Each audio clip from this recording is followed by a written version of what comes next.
ask me what was my aha moment, what made me change my perspective, and it's when I saw this. So a black person in the United States during the Jim Crow era faced second-class citizenship, disenfranchisement, barriers to voting, barriers to education, barriers to employment, and barriers to housing.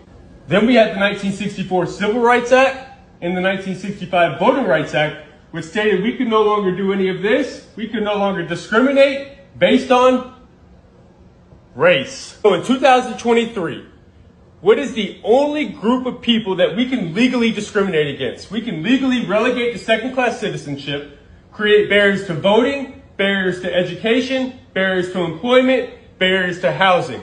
If you answered convicted felon, you are absolutely correct. In 2023, a convicted felon is the only group of people that we can legally do all this to.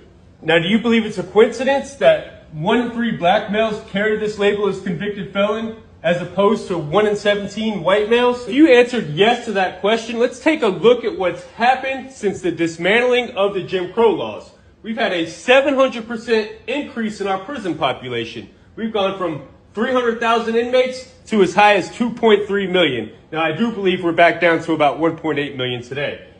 We had the law and order agenda, which was an increase in police spending and a decrease in school funding, which created the school to prison pipeline.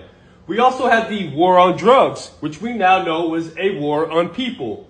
We had the 1986 Anti-Drug Abuse Act, and we had the 1994 Crime Bill. Now, the 86 Anti-Drug Abuse Act differentiated between rock cocaine and powder cocaine, which we know predominantly impacted the black community.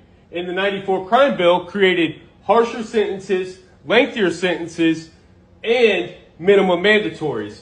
We also know that black people make up 53% of all exonerations, 69% of exonerations for drug crimes, and they're 7 times more likely to be wrongly convicted. So when I seen all of this, I realized that racism in this country never ended. We have a systemic issue.